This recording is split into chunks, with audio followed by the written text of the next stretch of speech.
Здравствуйте.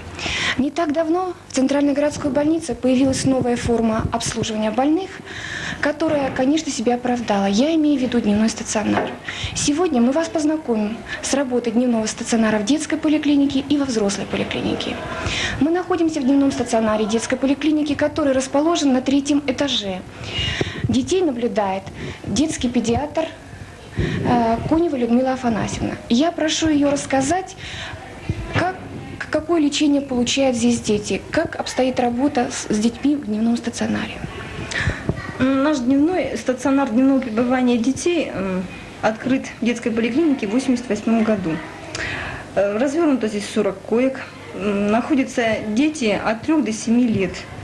Принимаем мы сюда детей с различными заболеваниями верхних дыхательных путей. Это ОРЗ, бронхиты, пневмонии.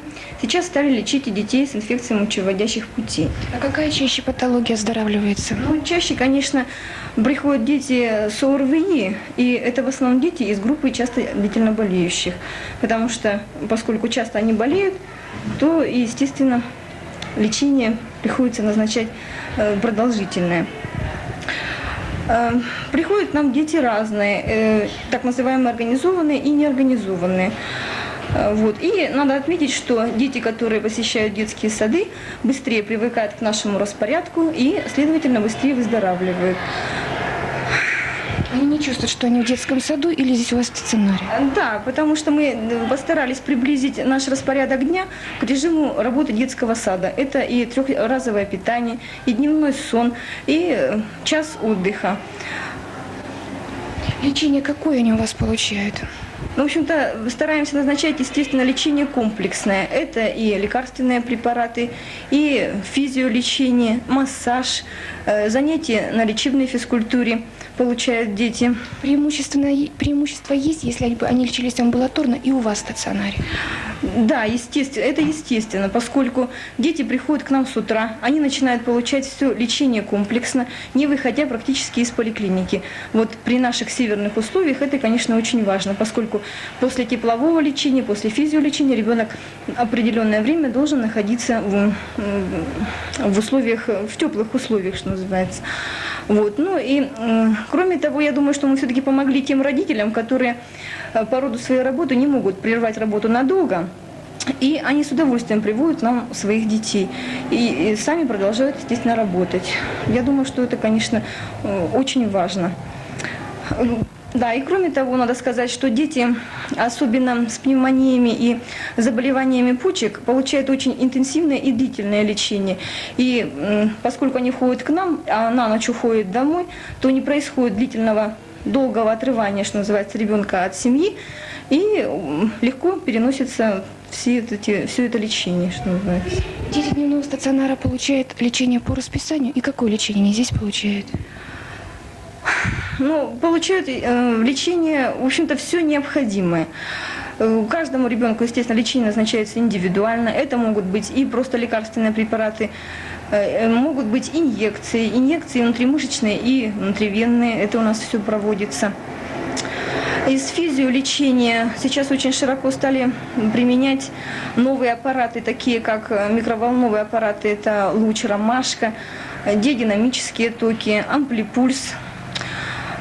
Кроме того, надо отметить, что одновременно у меня могут получать дети массаж 10-12 человек. Это гораздо больше, чем дети, получающие такое лечение на участке.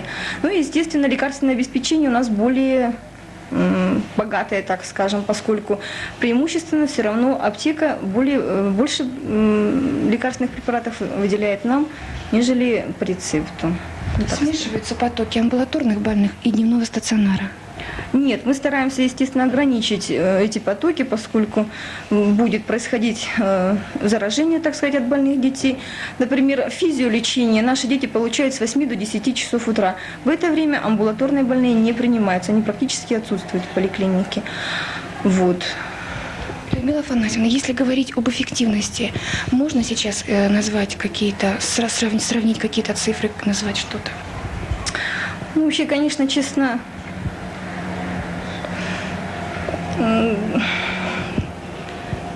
Хорошо. И проблемы в вашей работе?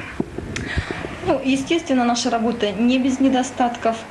Это, в общем-то, в основном те проблемы, не зависящие от нас. Это, например, то, что нам не хватает даже детской мебели, то, что ее некому отремонтировать. Естественно, у нас наблюдается и скучность, детей очень много, площадей нам тоже не хватает. В общем-то, эти проблемы не зависят чисто от нашего персонала.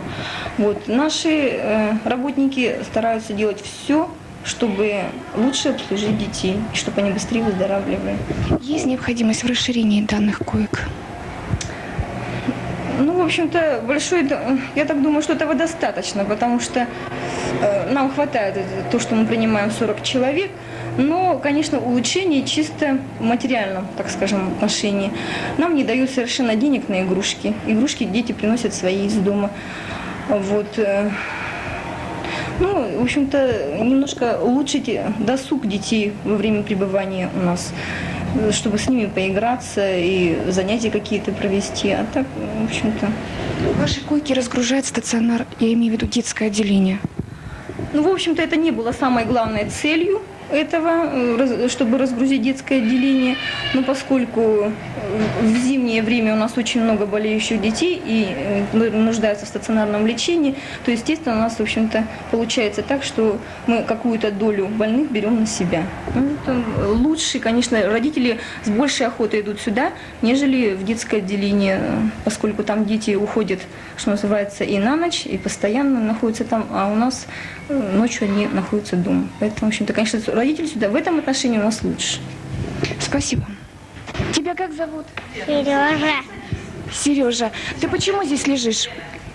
я болею. А что у тебя болит? Не знаю. Не знаешь?